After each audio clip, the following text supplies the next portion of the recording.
الحمد لله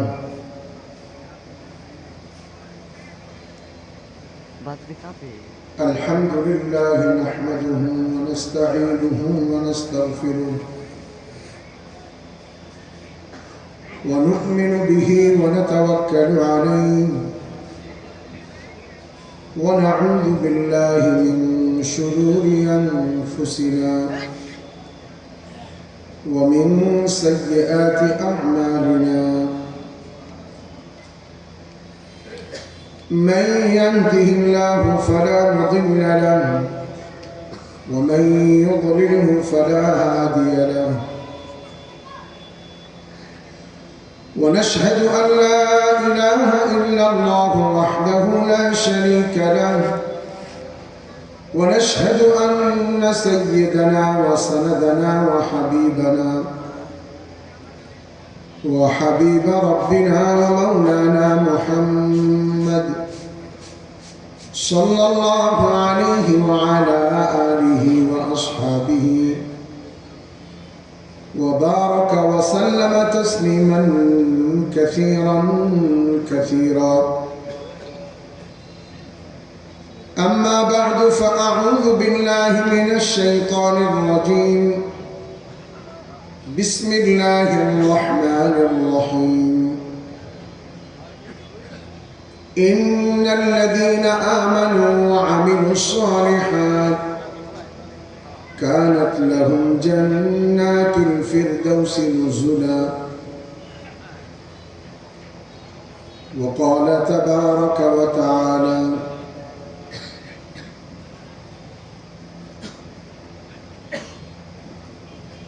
من عمل صالحا من ذكر أو أنثى وهو مؤمن فلنحيينه حياة طيبة ولنجزينهم أجرهم بأحسن ما كانوا يعملون وقال تبارك وتعالى قل إن كنتم تحبون الله فاتبعوني يحببكم الله وقال رسول الله صلى الله عليه وسلم من حفظ سنتي أكرمه الله بأربع خصال المحبة في قلوب البررة والهيبة في قلوب الفجرة والسعة في الرزق والثبات في الدين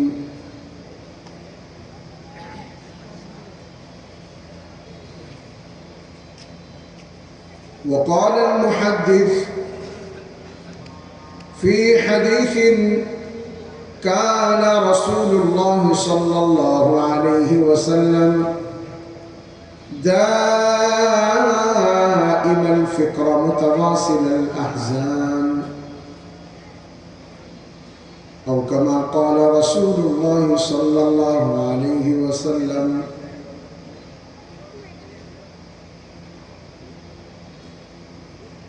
আমি বয়ানের শুরুতে দুই একটা কথা আপনাদের কাছে আলোচ করব। এক নম্বর হলো আমাদের দেশে শীতকালীন সময়ে ওয়াজ ও নসিহতের যে ধারাবাহিকতা আছে, আমি কোনো তাকাল্লুফ করে বলছি না, আল্লাহর কসম খেয়ে বলছি, আমাদের দেশে দিন টিকে থাকার পেছনে এর বিশাল অবদান রয়েছে। এটাকে অস্বীকার করার কোনো উপায় নাই। তবে আমাদের পূর্ব আকাবির যে নুরানিয়া, যে ইখলাস ও ইস্তেখলাস এর সাথে মাহফিলগুলি করতেন, আল্লাহ আমাদেরকে সে সম্পদটা আবার পুনরায় ফিরে দেয়। এটার কিছুটা অভাব কোথাও কোথাও উপলব্ধি করা যায়, যার কারণে আমরা এখানকার কথা বলছি না, এই জন্য আমি কোথাও কোথাও শব্দটা প্রয়োগ করছি। কোথাও কোথাও আমাদের মাহফিলটা অনেকটা পথনাটকের মতো হয়ে যায়।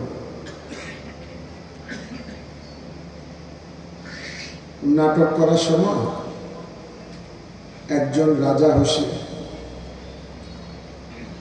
গ্রামের সবচেয়ে গরিব মানুষ তারা রাজা বানিয়েছে, কারণ দেখতে শুনতে একটু ভালো। আর একজনের ওজির বানিয়েছে, আর একজনকে দাস বানিয়েছে, বাদশার দাস। কিন্তু আসলে ওই লোকটা মহল্লার সবচেয়ে ধনী লোক, কিন্তু চেহারা সুরত ভালো না, বা দাসত্বের অভিনয়টা সে ভালো পারে, এই জন্য তাকে দাস বানিয়েছে। মঞ্চে কেউ রাজা, কেউ প্রজা, কেউ উজির, কেউ দাস, কেউ দাসী, ক্ষণিকের তরে। একটু পরে যখন অভিনয় শেষ, পর্দার পেছনে গিয়ে যে কৃতদাস ছিল বা দাস ছিল বা গোলাম ছিল বা প্রজা ছিল, তার দামি গাড়ি রাখা, সে গিয়ে গাড়িতে উঠছে। পক্ষান্তরে যিনি বাদশাহ ছিলেন, মহল্লার সবচেয়ে দরিদ্র লোক। একটু আগে যাকে দাসত্বের মতো গোলাম মনে করে যাকে ব্যবহার করছে, এখন তার কাছে লিফট চাইতেছে, অর্থাৎ ভাই আমাকে কি একটু নামায় দেওয়া যাবে, আমার তো রাত হয়ে গেছে, রিক্সাও পাবো না, সাইকেলও নাই। বলে না না, আমার গাড়িতে আমি যাকে তাকে বসে। জি আচ্ছা ঠিক আছে। তো দাসত্বের অভিনয়টা ছিল অভিনয়, বাস্তব জীবনের তার আভিজাত্য, এটা হলো তার হাকিকত। আর মঞ্চে অভিনয় ছিল বাদশাহ, এটা অভিনয়, বাস্তব জীবনে মুখাপেক্ষী, অভাবী, এটা হলো হাকিকত। আমাদের মধ্যে অনেক সময় উমরার নাটক হয়, আল্লাহ মাফ করে দেন, আমি সবার কথা বলছি না, অনেকে বেশিরভাগই ভালো হয়, কোথাও কোথাও হয়তো আমার মতো হয়, এই জন্য বলছি।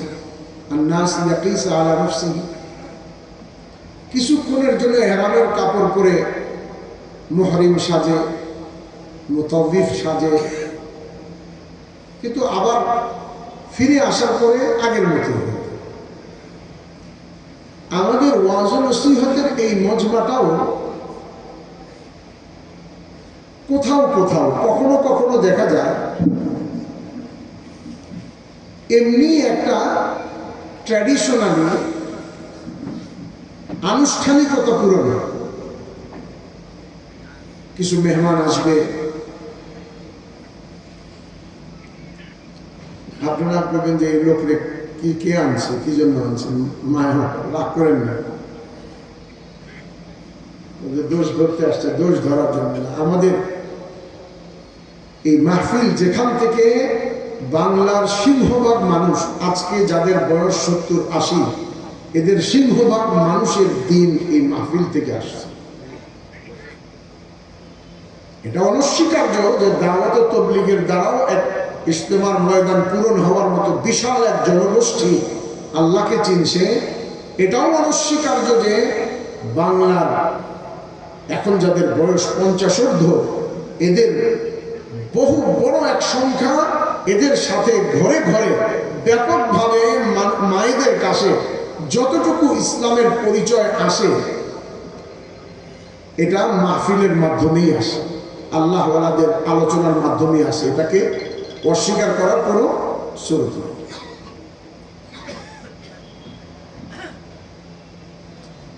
কিন্তু কখনো কখনো দেখা যায়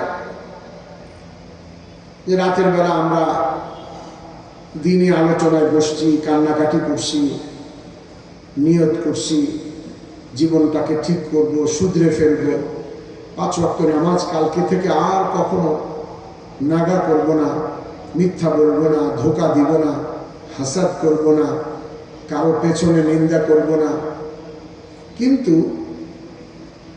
সকালবেলা থেকে আমার জীবনটা আগে যা ছিল হুবহু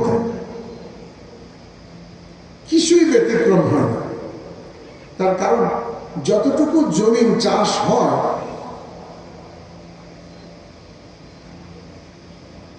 আধা ঘন্টা, 1 ঘন্টা, 2 ঘন্টা, 2.5 ঘন্টা, 3 ঘন্টায় আগের দিনে এটা বিশাল কাজ করত। কারণ তখন বিপরীত দিকের দাওয়াত, বিপরীত দিকের আহ্বান, বিপরীত দিকের আসবাব অনেক নগণ্য ছিল, ক্ষুদ্র ছিল, ছোট্ট ছিল।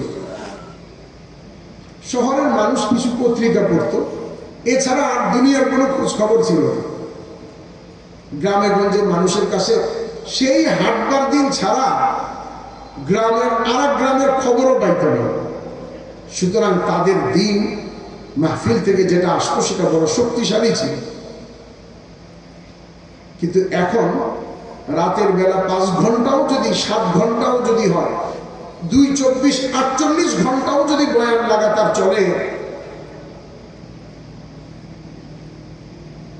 তো লাগাতার কয়েক হাজার ঘন্টা টেলিভিশন, পত্রিকা আগে ছিল, এখন সব ফেল করে দিছে মোবাইল। এর মাধ্যমে আমরা বিশ্বের যত রকমের নগ্ন, যত রকমের মন্দ, যত রকমের বাজে, যত রকমের শিরক আর কুফরের দাওয়াত, আমার দিল মানুক চাই না মানুক, আমি চোখ দিয়ে দেখতে দেখতে আমার দিলকে একসময় প্রভাবিত করে ফেলে।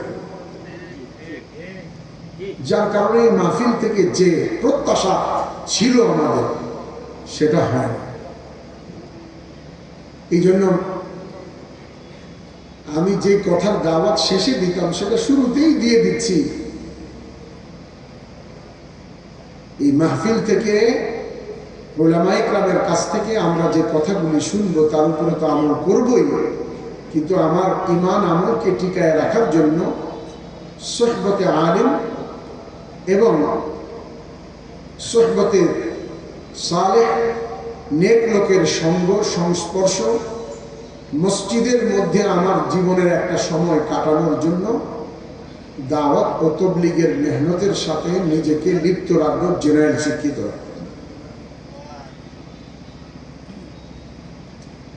আর ব্যাপকভাবে মানুষকে উপকৃত করার জন্য উলামায়ে কেরাম তাদের মাদ্রাসায় দ্বীনি খেদমতের পাশাপাশি আমরা যাদেরকে এলেম দিচ্ছি এরা তালেবিন, এদের দিলে আগ্রহ আছে, তলব আছে। তলব, এই জন্য তাদের নাম হলো তালেবে ইলম। এদের সংখ্যা কত পার্সেন্টেজে আসবেন? আমরা বাংলাদেশে অনেক মাদ্রাসা বলি, হাটহাজারী, পটিয়া, লালবাগ দেখে খুশি হই। আমাদের ঢাকায় গিয়ে আপনি দেখেন অলিতে গলিতে হাটহাজারীর চেয়ে বড় স্কুল কলেজ আছে। এক জগন্নাথে 30,000-এর উপরে ছাত্র আছে। তাহলে 5টা হাটহাজারী তো জগন্নাথের মধ্যেই আছে। 10টা হাটহাজারী, 20টা হাটহাজারী তো ঢাকা ইউনিভার্সিটিতে আছে।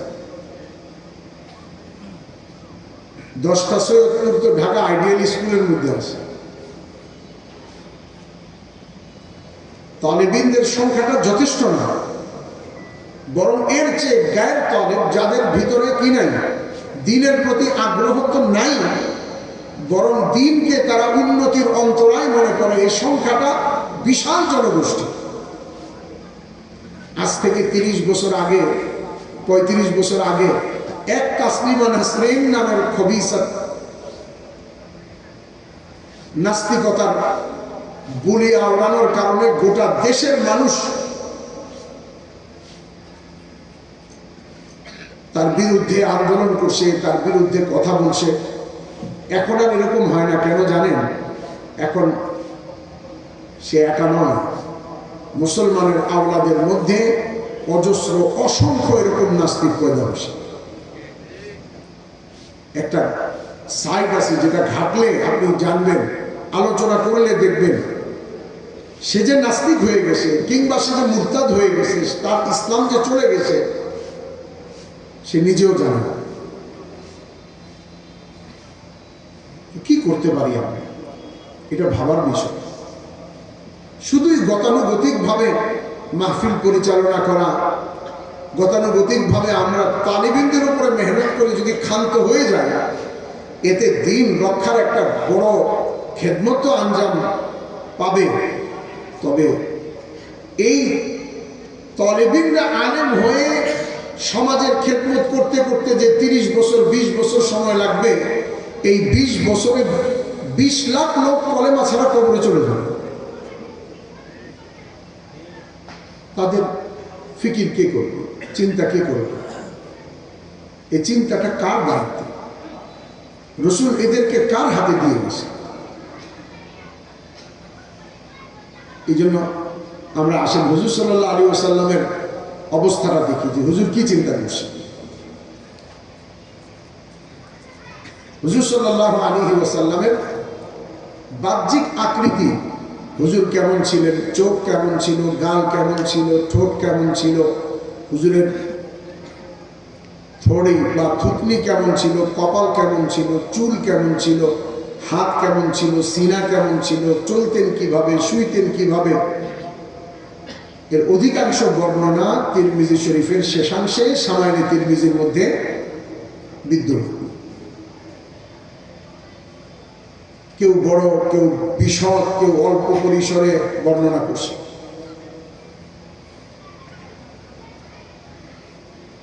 মরুভূমির এক রাখালের স্ত্রী উম্মে মা'বাদ রাদিয়াল্লাহু তাআলা আনহা রসুলের যে চিত্রায়ন করছেন, যে ছবি আঁকছেন বা যে বর্ণনা দিচ্ছেন, আজও দাওরায়ে হাদিস ওয়ালাদের এই হাদিস আসলে হুবাহু শব্দের তর্জমা লিখতে এই ডিসেম্বর মাসেও ঘাম বের হয়ে যাবে।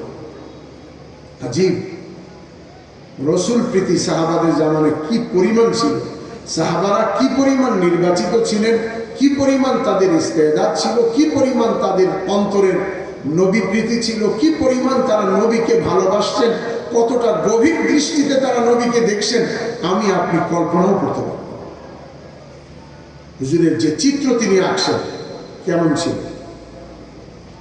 যাই হোক, এই বর্ণনার পাশাপাশি সামাইনে তিরমিজির মধ্যে একজন মুহাদ্দিস রাসূল সাল্লাল্লাহু আলাইহি ওয়াসাল্লামের বাহ্যিক বর্ণনা তো অনেকেই করছেন, অনেক রিওয়ায়াত থেকে পাওয়া যায়। একজন মুহাদ্দিস হুজুরের ভিতরের একটা চিত্র বর্ণনা করছেন, অনেক ছোট্ট শব্দ। কানা রাসূলুল্লাহ সাল্লাল্লাহু আলাইহি ওয়াসাল্লাম দাইমাল ফিতরা মুতাওয়াসিলাল আহজান। রাসূল করিম সাল্লাল্লাহু আলাইহি ওয়াসাল্লাম আভ্যন্তরীণভাবে, দিলীভাবে, আন্তরিকভাবে রসুলের অবস্থা ছিল অধিকাংশ সময় রাসূলুল্লাহ সাল্লাল্লাহু আলাইহি ওয়াসাল্লাম অত্যন্ত চিন্তিত, দুঃখিত, ব্যথিত থাকতেন। এটা উলামা ইকরাম বলেন যে গোটা বাহ্যিক আকৃতি বর্ণনা সবাই মিলে রসুলের জীবনের এক পাঠ বর্ণনা করছেন, আর এই মুহাদ্দিস রসুল এই বর্ণনাকারী রসুল দুই শব্দের মাধ্যমে বা দুইটা বাক্যের মাধ্যমে রাসূলুল্লাহ সাল্লাল্লাহু আলাইহি ওয়াসাল্লামের গোটা অন্তরের অবস্থা, হৃদয়ের অবস্থা, ইন্টারনাল অবস্থা বর্ণনা করে দিয়েছেন যে হুজুরের অন্তরটা কেমন ছিল। প্রশ্ন, কেন রসুল চিন্তিত ছিল? ক্ষুধার কারণে? অভাবে? না, অভাব তো তার কাঙ্ক্ষিত ছিল, অভাব অনাকাঙ্ক্ষিত ছিল না।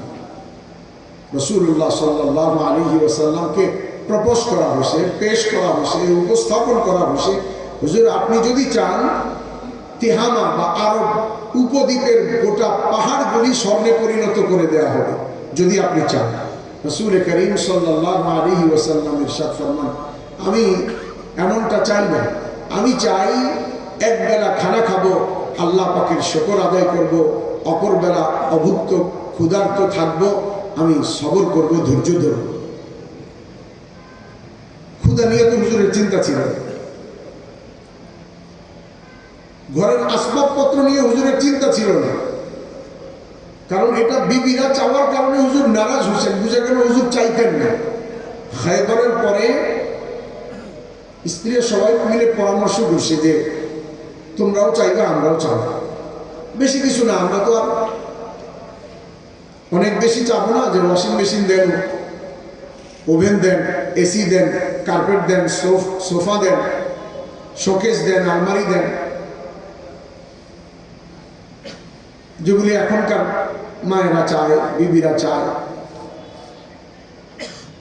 এখনকার বিবাহের মধ্যে যেটা চায়। হুজুর তার বিবিরা এটা চায় না। আমরা শুধু ঘরের পর্দাটা চাব, পর্দাটা একটু ভালো কাপড়ের হয় আর একটু সহুলাত হয়। হুজুর সাল্লাল্লাহু আলাইহি ওয়াসাল্লাম দেখছেন সবাই মিলে পরামর্শ করার কারণে সবাই একই কথা বলে। হুজুর বলছেন 1 মাস তোমাদের কাছে আমি আসবো না, মসজিদে চলে গেছি। কাপড়ের অভাব রসুলের কাঙ্ক্ষিত অনাকাঙ্ক্ষিত। তাহলে ভালো বিছানা নাই এই জন্য না, না, ভালো বিছানাও রসুলের কাঙ্ক্ষিত ছিল না। আম্মা জান আয়েশা রাদিয়াল্লাহু তাআলা আনহা বলেন, একজন আনসারী মহিলা একটা চামড়ার ভিতরে খেজুর গাছের কিছু আঁশ ছিঁড়ে এটাকে দুধে ঢুকায় সেলাই করে ঘরে দিছে। হুজুর এসে জিজ্ঞাসা করছেন, আয়েশা মা হাদা, আয়েশা এটা কি? আয়েশা রাদিয়াল্লাহু তাআলা আনহা বললেন, ফিরাশুকা ইয়া রাসূলুল্লাহ, হুজুর আপনার বিছানা একজন আনসারী মহিলা আপনার জন্য এটা হাদিয়া দিয়েছে। হুজুর বলছেন, আয়েশা এটা ফেরত দিয়ে দাও, আয়েশা এটা ফেরত দিয়ে দাও, আয়েশা এটা রাত্রে উঠতে অসুবিধা হবে, ফেরত দিয়ে দাও। আম্মা জান আয়েশা বলেন, হুজুর এত বেশি বলতেছিলেন, আমি চিন্তা করতেছিলাম যে আল্লাহ, হুজুর যদি একটু থামতো, আমি ফেরত তো দিয়ে দিব, কিন্তু হুজুর যদি একটু থেমে যাইতো, বারবার বলতেছে আয়েশা এটা ফেরত দিয়ে দাও, ফেরত দিয়ে দাও। এই জন্য হাদিয়া শুধু নেওয়া সুন্নত না, হাদিয়া ফিরিয়ে দেওয়াও সুন্নত। যদি নেওয়াটা মুনাসিব না হয় তো ফিরিয়ে দেওয়াও সুন্নত। তো বিছানার জন্য তো হুজুর চিন্তিত ছিলেন, ছেলে মেয়ের জন্য চিন্তিত ছিলেন না। তো রসুলের দাইমাল ফিকর, সবসময় যে চিন্তাটা ছিল, ব্যথা ছিল, সেটা কি ছিল? কোরআন সুন্নাহ থেকে, সিরাত থেকে, সিরাতে সাহাবা থেকে, সিরাতে রসুল থেকে যদি তালাশ করা হয় তাহলে দেখা যায় রাসূল সাল্লাল্লাহু আলাইহি ওয়াসাল্লামের সদা সর্বদা চিন্তিত থাকা, ব্যথিত থাকা, কষ্টে থাকা, সে ব্যথাটা ছিল আমাকে আপনাকে নিয়ে, অর্থাৎ উম্মতকে নিয়ে। উম্মতকে জাহান্নাম থেকে বাঁচানোর এক আকুতি, মানে এটার শব্দ আমার জানা নাই। হযরত মাওলানা ইলিয়াস রহমাতুল্লাহ আলাইহি, ইউসুফ সাহেব রহমাতুল্লাহ আলাইহির শব্দ ছিল কুড়ান, কুড়ান, অন্তরের মানে আমরা যেটা বাংলায় বলি না, দিলটা খাইয়া যাইতেছে, পুড়ে যাচ্ছে, এটাকে উর্দুতে বলে কুড়ান। দিল কি কুড়ান?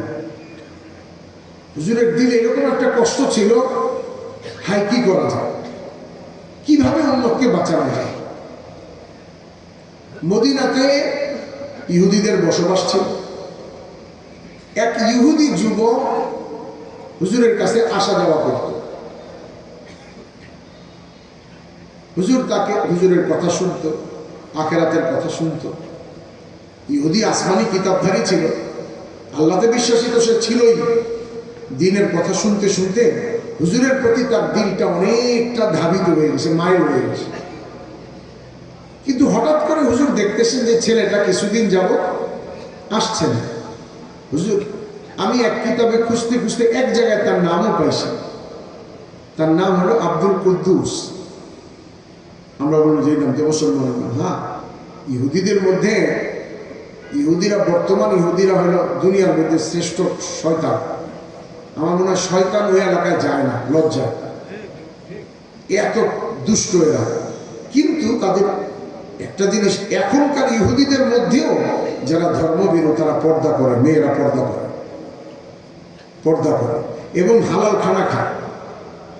এরা মুশরিকদের হাতে জব কোনো জিনিস খায় না। হয় তারা নিজেরা জব করবে আল্লাহর নামে, অথবা মুসলমান জব করবে সেটা খাবে, কিন্তু যে কেউ জব করলে সেটা খাবে না। আমি আমেরিকাতে ইহুদিদের এখানে অনেক বেশি, অনেক জায়গায় ভ্রমণে গেছি। এক ইহুদির সাথে এক স্কুলে দেখা, এক স্কুলের প্রিন্সিপাল। আমি তাকে বললাম যে ভাই, কথা প্রসঙ্গে বলে ফেলছি, আমি জানতাম না যে তার এত उसको इतना ठेस पहुंचेगा, মানে তার এত বেশি ব্যথা লাগবে এটা বুঝিনি। আমি বলছি কি ভাই, আপনার নবী সম্পর্কে আমার কি ধারণা আমি আপনাকে বলতে পারবো, পুরাটা না বলতে পারলেও আমি যতটুকু জানি আমার পড়াশোনা অনুযায়ী আমি বলতে পারবো। আপনার কাছে লুকাইবার মতো কিচ্ছু নেই। আপনার নবী মুসা সম্পর্কে আমরা আমাদের বয়ানের মধ্যে, লিখনের মধ্যে, তফসিরের মধ্যে, কোরআন শরীফের পাড়ায় পাড়ায় পাড়ায় পাড়ায় তার কথা আছে। শুধু 2 পাড়ায় মুসার নাম নেই, আর 28 পাড়ায় মুসার নাম আছে। 28টা পাড়ার মধ্যে মুসা আলাইহিস সালামের নাম আছে। তো আমি তাই শুনাইলাম, তো আপনার নবীর সম্পর্কে আমাদের রেসপেক্ট, আমাদের এহতেরাম, আজমত সব শোনাবো, আপনি কি শোনাবেন? আমাদের নবীর সম্পর্কে আপনারা কি পোষণ করেন? এর চেহারার গোস্বা আমি এখনো দেখতে পাইতেছি, আমার চোখের অন্তর্চক্ষু ভাসে যে তার চেহারা লাল হয়ে গেছে। আর সে বললো যে আপনি এইরকম একটা ভালো আমাদের মিটিংয়ের মধ্যে কি কথা বললেন? আমি বললাম তো মন্দ কোনো কথা বলিনি, ভালো কথাই তো বলছি, মন্দ কিছু নাই। না না না না না, এরকম কোনো কথা। তার মানে বুঝে গেল কপট, তার ভিতরে মন্দ ধারণা আছে, এই জন্য প্রকাশ করতে চায়। তো ওই ইহুদি ছেলে আব্দুল কুদ্দুস, হুজুর একদিন জিজ্ঞাসা করলেন সাহাবাদেরকে, ফাইনাল ফাতা, ওই যুবকটা কোথায়? সাহাবারা বলেন, ইয়া রাসূলুল্লাহ হুয়া ফিস সাকারাত, সে অসুস্থতার কারণে মৃত্যুর সাথে মানে মৃত্যুর পর্যায়ে, মৃত্যুর সাথে পাঞ্জাবের একটা কথা বলে, এটা একটা সাফ সিদ্ধি কথা। জাকান্দান বলেন, মৃত্যুর শয্যা বলেন, আখিরি ওয়াক্ত বলেন, মরণাপন্ন বলেন, ঠিক আছে। কিন্তু আমাদের দেশের মানুষ জানে না, লেখে কিছু হলেই অকাল মৃত্যু। অকাল মৃত্যু কারে বলে? কি বলে? অকাল মৃত্যু আছে কোনো? অকাল কোনো মৃত্যু নাই। লা ইস্তাখিরুনা সাআতাও ওয়া লা ইস্তাকদিমুন। 1 2 নম্বর হলো মৃত্যুর সাথে পাঞ্জা লড়তেছে। এই যে একজনের লড়ছে, ঢাকা লড়া পরে সিঙ্গাপুরে গেছে, পাঞ্জা লড়তেছে, গলত কথা। মৃত্যুর সাথে পাঞ্জা লড়বে?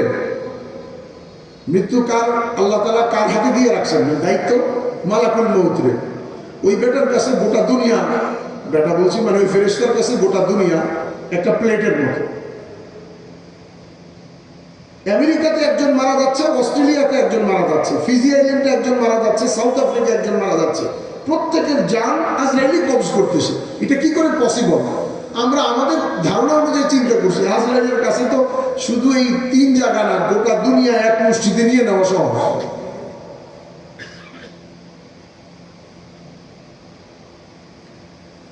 তো ছেলেটা সাহাবারা বলছেন, রাসূলুল্লাহ সে তো সাকারাতের মধ্যে আছে, মরণাপন্ন অবস্থা। হুজুর বলছেন আমি তার আয়াদাতের জন্য যাব, দেখতে যাব।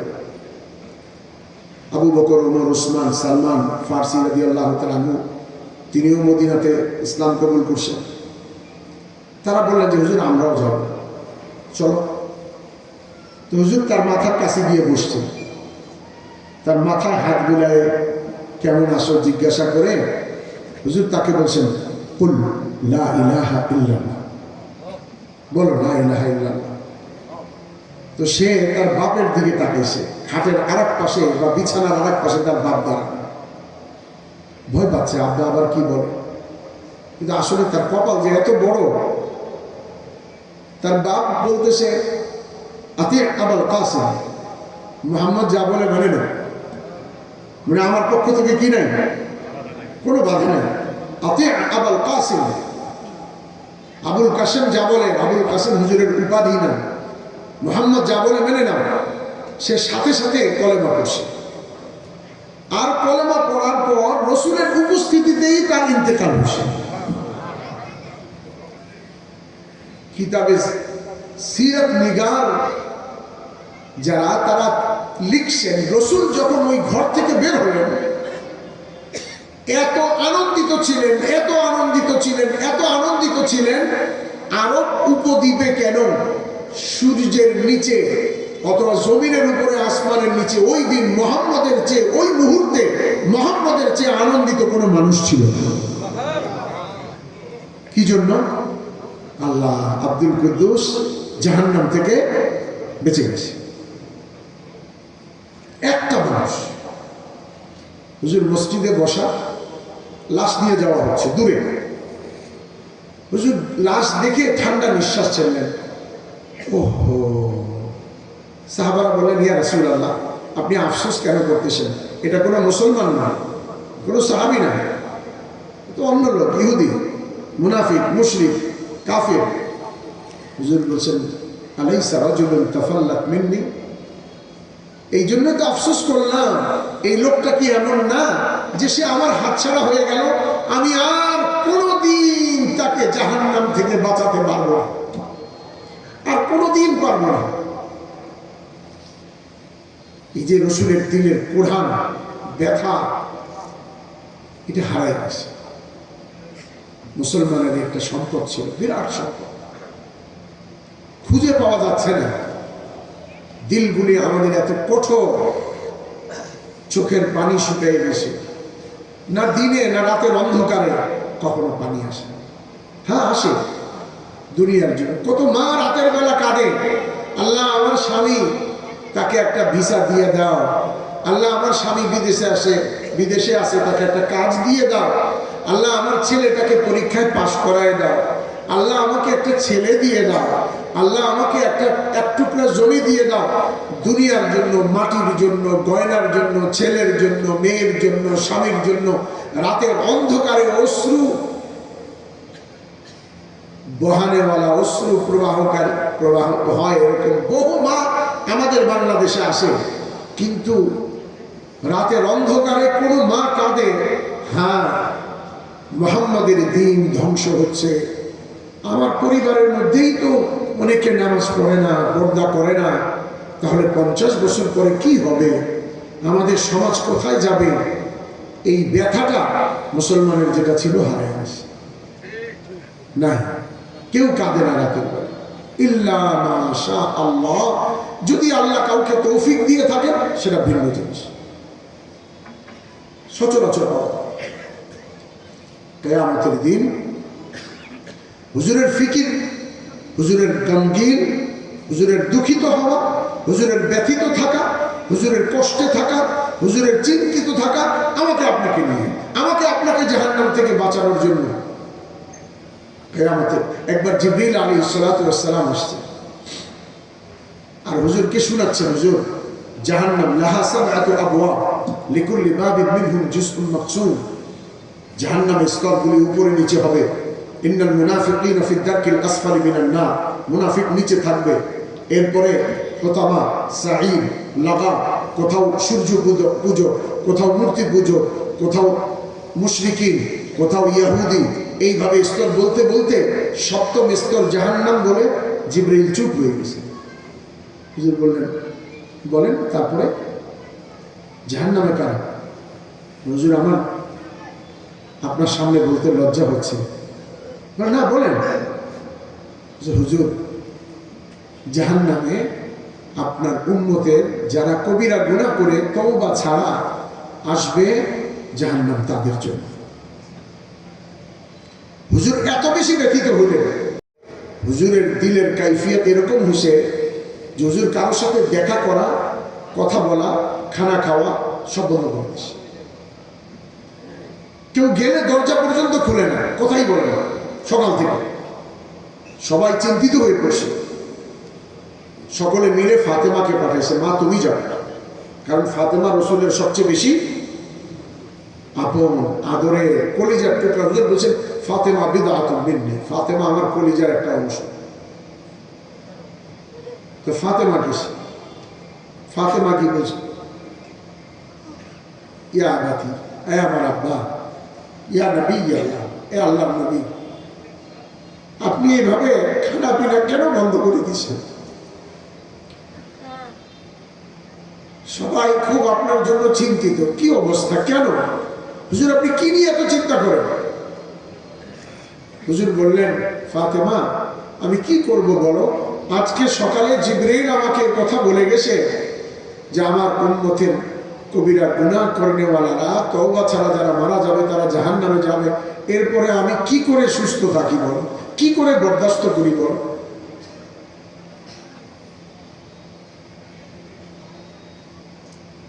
একবার মদিনাতে হঠাৎ করে সাহাবারা হুজুরকে খুঁজে পাচ্ছেন না, উনি সাথেই ছিলেন কিন্তু হঠাৎ করে হুজুরকে খুঁজে পাচ্ছেন না।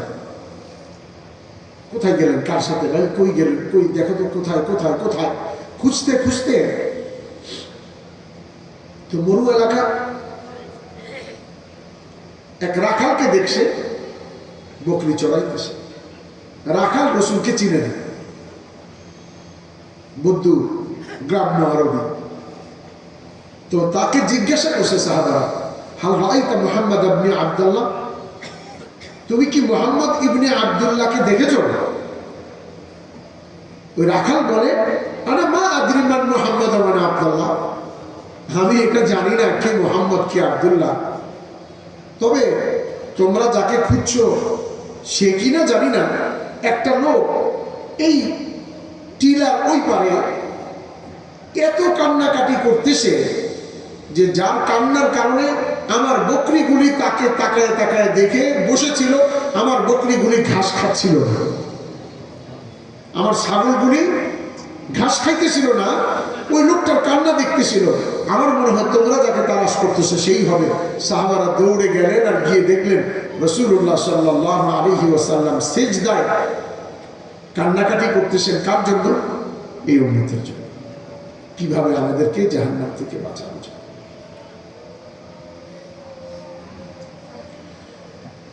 কিয়ামতের দিন সমস্ত নবীরা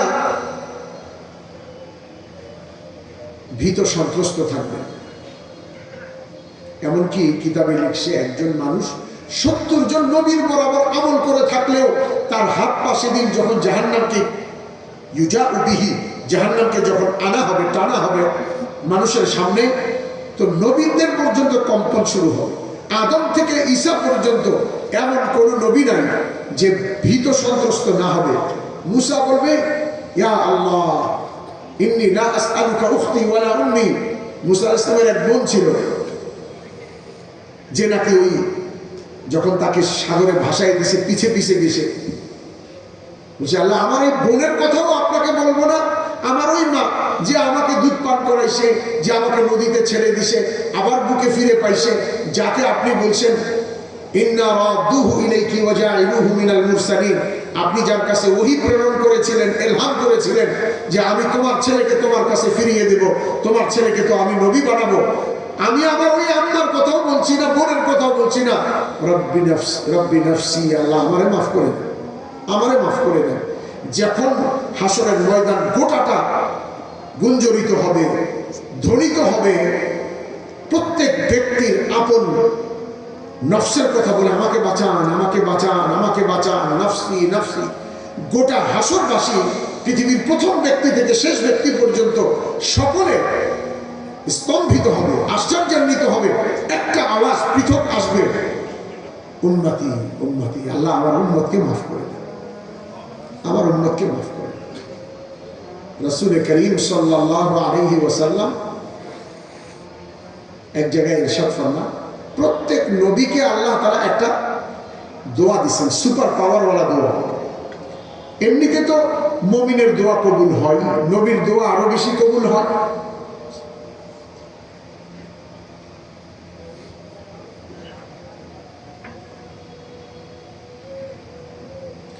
নবীর দোয়া আরো বেশি কবুল হয়, কিন্তু দোয়া কবুলের অনেকগুলি প্রক্রিয়া আছে। যা চাইলাম তাই পাইতে হবে এটা কোনো জরুরি না। দোয়া কবুল হওয়া, মুমিন কখনো আল্লাহর কাছে চাইছে তার লোকমা হালাল যদি হয় আর চাহিদার বস্তুটা যদি হালাল হয়, হারাম জিনিস না চায়, তাহলে মিসফায়ার হবে না, অর্থাৎ তার দোয়া কবুল হবে না, এমনটা হতেই পারে। আমরা অনেক সময় অনেক কিছু চাই, এত পাই না। তো কিতাবে লিখছে দোয়া কবুল হওয়ার 5টা সুরত আছে।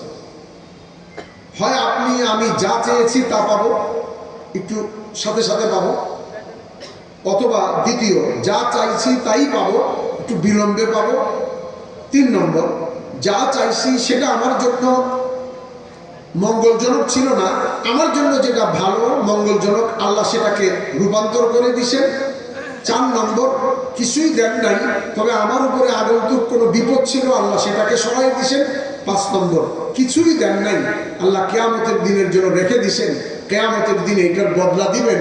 মানুষ তখন আফসোস করবে, হায় আফসোস, দুনিয়াতে যদি আমার কোনো দোয়া কবুল না হয়ে গোটাটাই যদি আখিরাতের জন্য থাকতো, তাহলে আজকে বড় লাভবান হতো। হুজুর বলেন, প্রত্যেক নবীকে একটা দোয়া দেওয়া হয়েছে, সুপার, মানে খুব শক্তিশালী দোয়া, যা চাইবা তা। সব নবীরা সে দোয়াকে ব্যবহার করছেন, কিন্তু আমি সে দোয়াটা ব্যবহার করি নাই। আমি দোয়াটাকে রেখে দিছি, আমি কাল কিয়ামতের দিন আমার উম্মতের মুক্তির জন্য সে দোয়াটাকে ব্যবহার করি। হুজুর বলছেন যে আমি কিয়ামতের দিন সিজদায় গিয়ে আল্লাহর এরকম প্রশংসা করব, এরকম প্রশংসা করব, এরকম প্রশংসা করব যে শব্দ বাক্যগুলি এই মুহূর্তে আমার নিজেরও জানা নাই। আল্লাহ বলবেন, মুহাম্মদ ইরফা রাসাক, মুহাম্মদ তোমার মাথা উঠাও, সাল তুতা, চাও তুমি তোমাকে দেব আমি, ইশফা তুশফা, তুমি সুপারিশ করো তোমার সুপারিশ কবুল করা হবে। আমি ওই দিন আল্লাহর কাছে আমার উম্মতের মুক্তি চাই।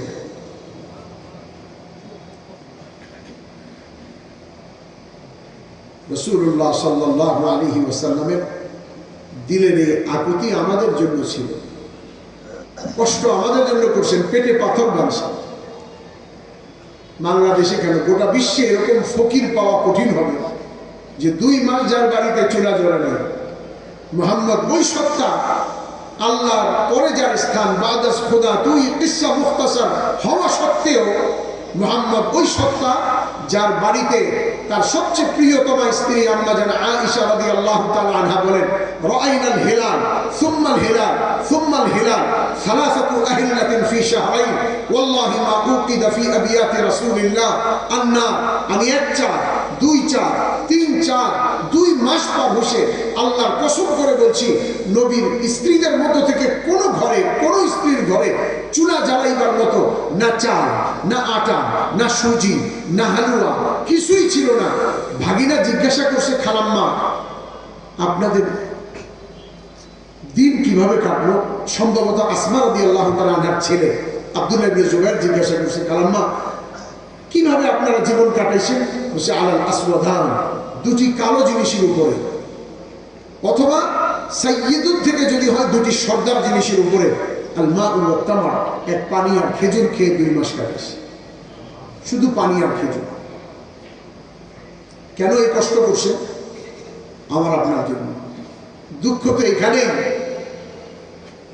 যে নবী আমাকে আপনাকে জাহান্নাম থেকে বাঁচানোর জন্য এত কষ্ট করে গেলেন, আমরা সে নবীকে যখন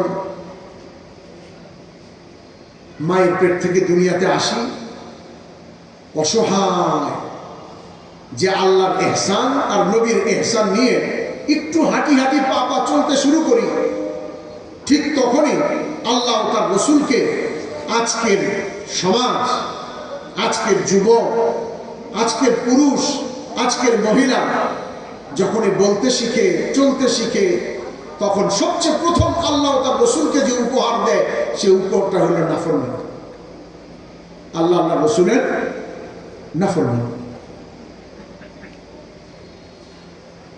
আরে ভাই, আমরা গ্রামে না পারলেও শহরে তো এখন, ইউরোপ আমেরিকাতে আগে শুনতাম, আমি দেখেও আসছি, আমেরিকাতে আমি বেশি অনেক আগে 2007-8 সালে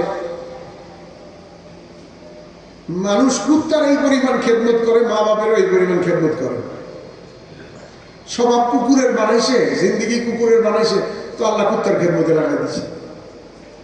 কুকুরের নামে জায়গা জমি হুইল করে যাচ্ছে। কুকুরকে রেস্টুরেন্টে নিয়ে বসাই দিছে, কুকুরের পছন্দনীয় খাবার খাবে, বিল সে দিবে। আয় হা, মানুষরে আল্লাহ বানাইছিল, বাঘ, ভাল্লুক, হাতি, ঘোড়া সব বানাইছিল তোর খেদমতের জন্য। তুই যখন আমার, আর তোরে বানাইছিলাম আমার জন্য, তুই আমারে চিনবি না, আমারে মানবি না, তো তোরে কুত্তার খেদমতে লাগাই দিবি। আর এদের নাম হচ্ছে, এরা সবচেয়ে সভ্য জাতি, এরা সবচেয়ে উন্নত জাতি। আমাদের প্রোগ্রাম ছিল, আমার যেদিন প্রোগ্রাম শেষ হয়েছে, প্রোগ্রাম মেকার জিজ্ঞাসা করছে যে আপনি আমেরিকাতে কতদিন থাকবেন? প্রত্যেকেই থাকবে, কবে যাবেন টিকিট সেই হিসাবে করবো। প্রোগ্রাম যেদিন শেষ পারলো ওই দিন বিকালে দেন এই দেশে থাকার জায়গা না, আমি জীবনে থাকবো না, এটা কোনো থাকার জায়গায় না। হুজুর সাল্লাল্লাহু আলাইহি, তো মানুষ কুত্তা পালে, হয়তো বাংলাদেশেও পালে। দুইটা রুটি যখন কুকুরকে দেয়, এই কুকুরটা মালিকের কেমন ভক্ত হয়, মালিক থাপ্পড় মারে, লাঠি দিয়ে বাড়ি মারে, কাটে না, তাকে কামড় দেয় না, মালিকের ছেলেকেও দেয় না। এইটুক এহসান দুইটা রুটি দিছে, অথচ আল্লাহ ও তার রাসূল এত অনুগ্রহ করছেন যে আমাদেরকে ঈমান দিছেন, জাহান্নাম থেকে বাঁচাইছেন। কিন্তু আমরা আল্লাহ তার রাসূলকে কি দিলাম? দিনের শুরু থেকে শুরু হয়। কেউ শ্বশ্রবিহীন দাড়িবিহীন থাকলে মনে কষ্ট নিয়ে নামে, আপনাকে বলছি না। দিনের শুরুই হয় প্রথমে শেভ করো, নবীর সুন্নত কাটো। প্রথমে শুরু হয় ফজরের নামাজ দিয়ে, ফজরের নামাজ কাটো, অর্থাৎ আল্লাহর হুকুম ভাঙো। এরপরে শেভ করো, নবীর হুকুম কাটো। এরপরে বামাতে খাও, নবীর সুন্নতকে মারো। আমরা একটা ফকিরকে ধাক্কা দিতে চিন্তা করি, মানবিকে একটা ফকিরকে ধাক্কা দিলে, কয়েকদিন আগে কুকুর মারছে দেখে মানবিকতার কিছু ফেরিওয়ালা আওয়াজ তুলছে। কিন্তু আমরা মুসলমানরা প্রতিদিন আমাদের ঘরে, ব্যক্তি জীবনে, পারিবারিক জীবনে, অফিসিয়াল জীবনে, রাষ্ট্রীয় জীবনে, সামাজিক জীবনে আমরা প্রতিদিন কতবার আমাদের নবী মুহাম্মদকে ধাক্কা দিয়ে আমরা নিজেরাও জানি না। তার কারণ কিভাবে ধাক্কা দিলাম, কখন ধাক্কা দিলাম? তার কারণ রাসূল বলেন, মান আহাব্বা সুন্নতি ফাকাদ আহাব্বানি, যে আমার সুন্নতকে ভালোবাসে সে আমাকে ভালোবাসে। তাহলে যে তার সুন্নতকে ধাক্কা দিল সে রাসূলকে ধাক্কা দিল, সে রাসূলকে কষ্ট দিল। ইরানের এক কবি নবী প্রেমের উপরে এমন কবিতা লিখছে যে গ্রাম থেকে এক লোক তার কবিতার এসকে পড়ে, প্রেমে পড়ে তাকে দেখতে আসছে। যখন শহরে আসছে তো আয়েশা তার বাড়িতে জিজ্ঞাসা করছে, ভাই কবি সাহেবের বাড়ি কোনটা? কইতে কইতে পাইছে অমুক বাড়ি। তো সেই বাড়িতে গেছে, বাড়িতে গিয়ে জিজ্ঞাসা করছে, কবি সাহেব আসেন? বলে না, উনি তো সেলুনে গেছেন। চিন্তা করছে চুল কাটতে গেছে মনে হয়, যাই। তো সেলুনে গেছে, না পিত্রে জিজ্ঞাসা করছে কবি সাহেব কোথায়? তো বলতেছে এই যে। তো দেখে তাকায় যে সে শেভ করতেছে। অর্থাৎ লিখনি শক্তি ভালো ছিল, লিখছে, কিন্তু ব্যক্তি জীবনে কি নাই, আমলি জিন্দেগি নবীর সুন্নত থেকে, নবীর মহব্বত থেকে খালি। তো ওই লোক কষ্টে বলে ফেলছে, লিহিয়ামি তারাশি, তুমি দাড়ি মন্ডন করো, অথচ তোমার লেখা পড়ে আমি সেই সুদূর গ্রাম থেকে আমি এখানে তোমাকে দেখতে আসছি।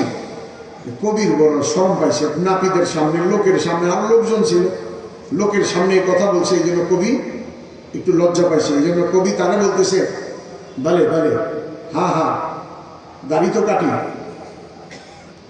লিহিয়া মি তারাশাম ওয়ালাকিন দিলে কাস নবী তারাশাম, আমি দাড়ি কাটছি তবে কারো দিল কাটি নাই। মানে কি, তুমি তো এই কথা বলে আমার দিল কেটে দিছো। তো ওই লোক আবার বলতেছে, বলে বলে দিলে কাস নবী তারাশি, দিলে রাসূলুল্লাহ মি তারাশি। তুমি এটাও ঠিক, তুমি কারো দিল কাটো নাই, তবে মনে রাখো তুমি মুহাম্মদের দিল কাটছো। শ্বশ্রবিহীন দাড়িবিহীন কেউ থাকলে মনে কষ্ট নিয়ে না, আমি শুধু এটার জন্য বলছি না, এরকম কত সুন্নাত।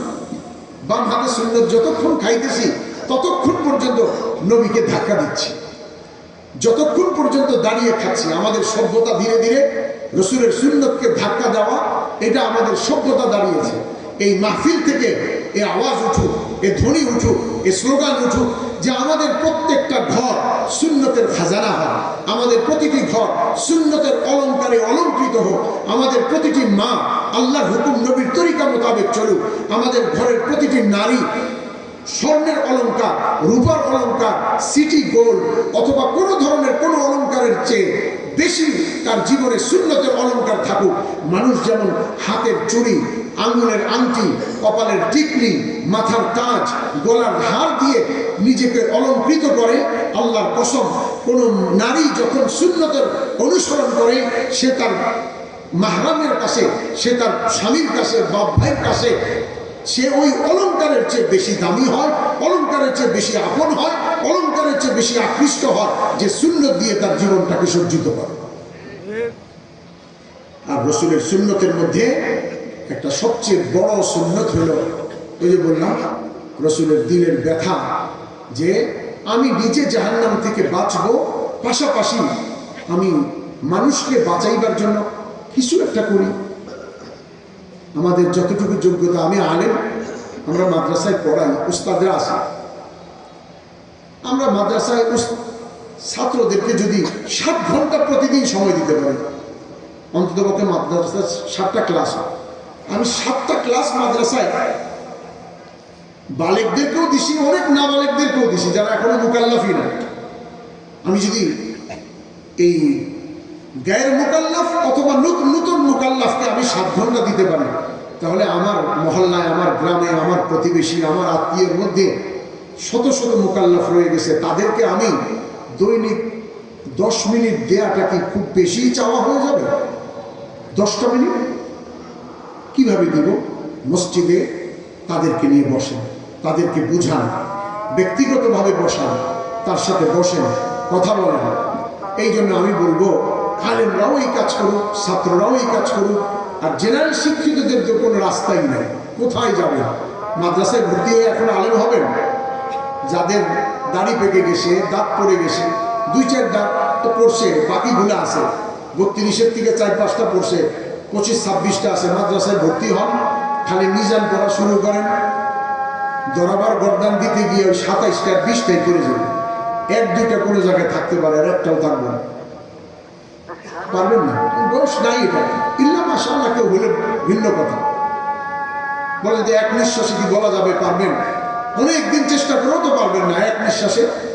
দরবা দরবা দরবু দরবা দরবা দরবনা দরবতা দরবতুম দরবতুম দরবতু দরবতু দরবতু দরবনা দরিবা দরিবা দরিবু দরিবা দরিবা দরিবনা দরিবতা দরিবনা দরিবতুম দরিবতুম দরিবতু দরিবনা 1 নিঃশ্বাসে বুঝতে পারবেন? এই যে বছর পার হয়ে যাবে। 4টা সূরা ঠিক করা হয় না, আজকে কত চিল্লার দেওয়ার পরে 4টা সূরা কয় আল্লাযী ইউওয়াসউইসু। হুজুর অনেক কষ্টে হয়েছে, এটা একটা সমস্যা। কিন্তু কি সমস্যা? হুজুর আপনার লগে যখন মস্ক করি তখন ইউওয়াসউইসু ঠেলে মেলে করতে পারি, কিন্তু নামাজে খারাইলে ইউওয়াসউইসু না করলে সামনে আর যাইতে পারি না। ঠিক আছে, তাহলে হবে কবে? আমাদের জন্য একটা খোলা রাস্তা, আমাদের জন্য একটা সহজ রাস্তা যে আমরা দাওয়াত ও তাবলীগের মধ্যে সময় দিয়ে আল্লাহ পাকের কাছ থেকে অন্তত পক্ষে তওবার রাস্তাটা তো সুগম করে যায়। আল্লাহ পাক আমাকে, আপনাকে, সকলকে বলা ও শোনার উপরে আমল করার তৌফিক দান করেন। আমরা প্রতিটা মানুষ নিয়ত করি যে আমাদের ফ্যামিলিতে আলেম গায়রে আলেম, আমাদের সবার ফ্যামিলিতে প্রত্যেকটা মানুষ গুণী হবে, এবং বিশেষ করে আভ্যন্তরীণ গুণ, যে গুণ আল্লাহ পছন্দ করে, ঈমান, তাকওয়া, তাওয়াক্কুল, সবর, শুকর, ইহসান, রিজা বিল কাজা, দিয়ানা, আমানা, শুজাআত, আদালত, হুব্বুল্লাহ, হুব্বুর রাসূল, এই গুণগুলি আমাদের হয়। এখন আমরা চর্চা করি কিসের? বডি বিল্ডার হয়, শরীর চর্চা করে, শরীরের ফিটনেস, সাঁতার চর্চা করে, ওজন উঠাইবার চর্চা করে, পাহাড়ে উঠার চর্চা করে। আরে বেওকুফ, পাহাড়ে উঠার জন্য আল্লাহ জানোয়ার বানাইছে। আরে বেওকুফ, বোঝা বহন করার জন্য আল্লাহ ঘোড়া বানাইছে, হাতি বানাইছে, গাধা বানাইছে। দৌড়াইবার জন্য আল্লাহ তাআলা ঘোড়া বানাইছে, সাঁতরাইবার জন্য আল্লাহ মাছ বানাইছে। আল্লাহ তোকে এজন্য বানায় নাই, তোমাকে আমাকে, অর্থাৎ আমাদেরকে আল্লাহ তাআলা তৈরি করছে। ঈমান আমল সুন্দর করো, 2টা গুণ অন্তত পক্ষে ঠিকঠাক মতে বানায় নিয়ে আসো। এই দুনিয়ার চেয়ে 10 গুণ বড় মানুষ বলে এটা তো সবচেয়ে ছোট জান্নাত। আরে এই দুনিয়ার চেয়ে 10 গুণ বড় নয়, কত গুণ বড় হবে সেটা তোমাকে বলাই সম্ভব না, তোমার পক্ষে বোঝাও সম্ভব না। কারণ একবার সুবহানাল্লাহ বললে আল্লাহ একটা গাছ লাগাইবেন, সেই গাছের ছায়াটা হিসাব করে দেখা গেছে কমসে কম 4,32,00,000 কিলোমিটার। তো এই জান্নাতের মধ্যে কত গাছ, কত বড় বাগান। আল্লাহ পাক আমাদেরকে ওই জান্নাতের হামিল, ওই জান্নাতে যাওয়ার জন্য যে গুণ দরকার, এই গুণগুলি কমপক্ষে 3টা গুণ: ঈমান, নেক আমল, সচ্চরিত্র। আল্লাহ পাক এটাকে আমাকে আপনাকে সকলকে বানাইবার তৌফিক দান করেন। ওয়া আখির দাওয়ানা আলহামদুলিল্লাহি রাব্বিল আলামিন।